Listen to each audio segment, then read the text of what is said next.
तो कल का मेरा दिन पूरा निकला घर के बाहर, क्योंकि कल लाइट नहीं थी घर में। मेरी बेटी घर में रुक ही नहीं रही थी। वो कुछ मीटर्स का, यहाँ पे नई बिल्डिंग है, नए सब लोग रह रहे हैं, तो मीटर्स का कुछ पंगा फंसा हुआ था। इसके डैडी ऑफिस थे, कोई देखने वाला नहीं था।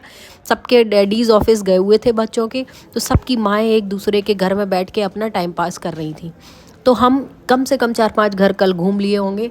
घूम फिर के फिर रात के 8:30 पौने 9 बजे जब बगल वाली दीदी के हस्बैंड आए हैं, उन्होंने देखा कि आखिरकार हुआ क्या है।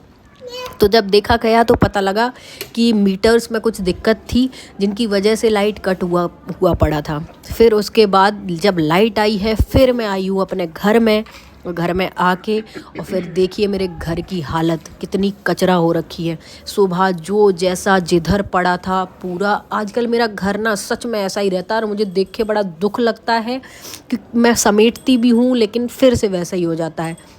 और ये देखिए मेरी बेटी क्या कर रही है। लड्डू गोपाल, पहले तो वो घंटी वहाँ से उठाई, अब लड्डू गोपाल के पास रखेगी, फिर उनकी टोपियाँ निकाल देगी। जाने क्या ही क्या करती रहती है, ये यही जानती है। मैं देख रही थी कहीं उनको गिरा ना दे, कोशिश की उतारने की कुछ, लेकिन उनको नहीं गिराई, वापस आ गई।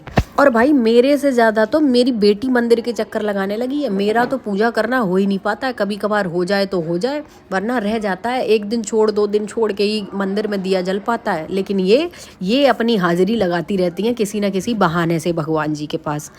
तो फिर क्या था, फिर वही अपना मजदूर लग गया, फिर वही अपनी दिहाड़ी पे हालांकि आज दिहाड़ी पूरी निकल चुकी थी, शाम का वक्त हो गया था, लेकिन फिर भी घर तो समेटना था ना। फिर क्या था, पूरा घर समेटा, थोड़े से कपड़े घरी करने को थे वो तय लगाए। उसके बाद फिर मैं ना एक बहुत बड़ी वो हूँ, मेरा घर का खाना खाने का बिल्कुल मन नहीं करता। तो मूली की भुजिया बनी हुई थी, मैं एक बार तो खा चुकी थी, दोबारा मेरा खाने का बिल्कुल मन नहीं था। मैंने कहा क्या बना लूँ फिर ऐसा जो जल्दी बन जाए। वे मेरे पास कुछ नमकीन के पैकेट्स पड़े हुए थे, मैंने फिर से वो डाले, टमाटर प्याज हरी मिर्च हरा धनिया डाल के और खा लिया। बहुत टेस्टी लगता है यार, मतलब वॉइस ओवर करते करते भी मेरे मुंह में पानी आ रहा है। उसके बाद मेरी बेटी जो इसमें बैठ के बॉल्स बाहर रखती है, अंदर रखती है, वो कचरा मचा देती है उसमें। तो मैंने कहा इसके गोले को साफ़ कर दिया जाए ताकि ये कल को अच्छे से बैठ पाए, वरना इसी गंदगी को उठा उठा के खाती रहती है। कुछ कपड़े घरी कर लिए थे, कुछ ठूंसने के बाद घरी करने बैठ गई हूँ, और ये देखिए लगी डली। और एक नज़र मेरी बेटी पे भी है। उसके बाद हो गई थी शाम। मेरा कोई प्लान नहीं था वहाँ जाने का, लेकिन इसके डैडी जब आए तो उन्होंने देखा कि नीचे लोहरी मनाई जा रही है और ग्रुप पे मैसेज भी आया हुआ था। लेकिन हम ठहरे बच्चे वाले, भाई ग्रुप्स नहीं देख पाते हैं कि बिल्डिंग का कौन सा ग्रुप है और किधर क्या मैसेज आया है और क्या मन रहा है।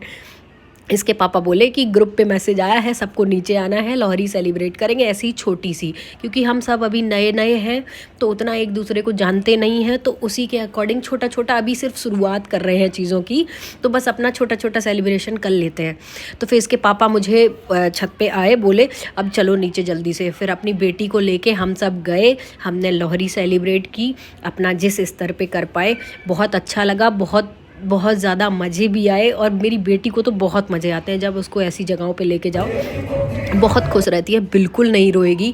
तो देखिए सारे भैया दीदी हम सब मिलके मस्ती कर रहे थे। कुछ फ़ोटोज़ हैं वहाँ की, और मैं उसी वेशभूषा में थी। 2 दिन से नहाई नहीं हूँ मैं आज तो पूरा दिन लाइट ही नहीं थी तो नहाती क्या। फिर आ गए थे ऊपर, और मेरी बेटी फिर से भगवान जी के मंदिर पे पहुँच गई हैं और कुछ उठाना रखना कर रही हैं।